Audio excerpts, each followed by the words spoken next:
जीत के बाद नवनिर्वाचित पार्षदों का स्वागत का क्रम जारी है और इसी क्रम में वार्ड संख्या 38 और 10 से नवनिर्वाचित पार्षदों को समाज और क्षेत्रीय लोगों द्वारा सम्मानित किया गया। वार्ड संख्या 10 से बबीता और वार्ड संख्या 38 से सुरेश चंद्र निषाद ने जीत दर्ज की है। औरंगाबाद स्थित गोकुल बैराज के श्रीजी घाट पर अपने नवनिर्वाचित पार्षदों के सम्मान को बड़ी संख्या में लोग एकत्रित हुए। लोगों ने पार्षद सुरेश निषाद को साफा और पटका पहनाकर सम्मानित किया। इस दौरान मेयर पद पर निर्दलीय उम्मीदवार रहे रमेश चंद्र सैनी को भी सम्मानित किया गया। इसके बाद सुरेश निषाद और बबीता सैनी ने यमुना मैया की आराधना की। उनके द्वारा यमुना मैया में दूध की धार चढ़ाई गई और आरती भी की गई।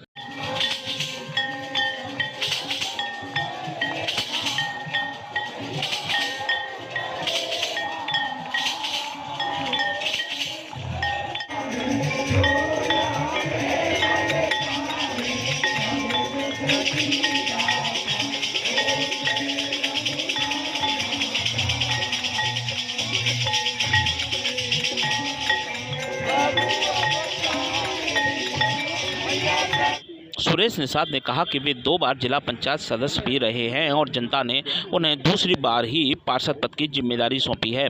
कोरोना काल के चलते जो कार्य अधूरे रह गए हैं उन्हें अब वे पूरा करेंगे।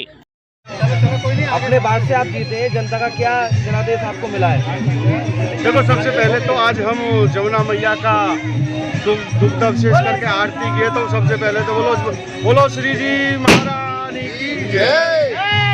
आज जनता तो हमारे साथ हमेशा साथ रही है। जनता जनार्दन का हमेशा हमारे ऊपर पूरा आशीर्वाद रहा है। मेरे लिए जनता जनार्दन ही भगवान है। आज मैं चौथी बार 2 बार जिला पंचायत सदस्य और दूसरी बार पार्षद बनाया हूँ, तो जनता ने कुछ न कुछ मेरे अंदर देखा होगा। चाहे विकास की बात हो, चाहे सम्मान की बात हो, मैं अपने जो आए हुए सम्मान सहित कार्य करता हूँ। कभी नाम और गांव नहीं पूछता, मैं कभी नाम गांव पूछा नहीं है और सिर्फ काम से मतलब है, काम पूछता हूँ।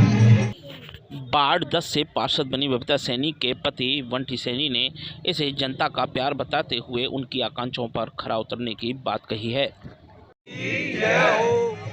भैया, कई दिग्गज आपके क्षेत्र में रहे जिनको परास्त करके आपको विजय मिली। ये जीत किसकी है, आपकी या जनता? जीत जनता जनार्दन की है। मुझे भैया इन दिग्गजों के बीच में जनता ने अपार मतलब प्रेम और आशीर्वाद से मुझे लेके आए, बड़े विश्वास के साथ। अपेक्षाएं बहुत बड़ी हैं, क्योंकि उन लोगों के जो राज्य कार्यकाल थे उनसे थक चुके थे, क्योंकि वो लोग आते थे 7 दिन का चुनाव करके चले जाते थे, फिर जनता के बीच नहीं आते थे। तो जनता को एक बहुत ही अपेक्षा है। मुझे पता है कि मुझ पर बहुत एक अपेक्षाओं का दबाव है।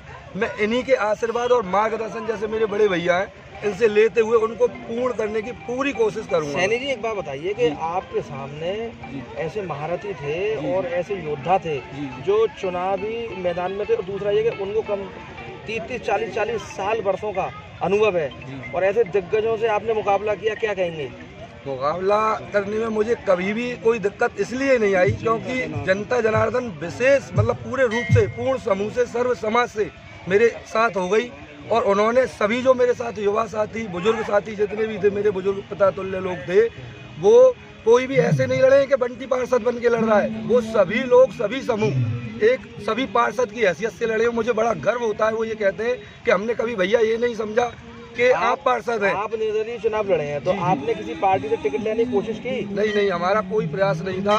वो जनता जो माहौल बना हुआ है पार्टियों का, उससे थक चुकी थी। अच्छा, आप क्षेत्र में ऐसी क्या महती आवश्यकता देखते हैं जो आपके बनने के बाद आप उसे पूरा करेंगे? ये स्थिति ऐसी है, कुछ जगह हमारे यहाँ अभी भी ऐसी है कि बहुत सी जल भराव हो जाता है, रोड खरंजे ऐसे खराब हैं। इन लोगों के रहते हुए भी ये अभी तो पैसे खर्च करते हैं चुनाव में, अगर उसको विकास में लगाते, कम से कम 5 से 6 रास्ते ऐसे पड़े।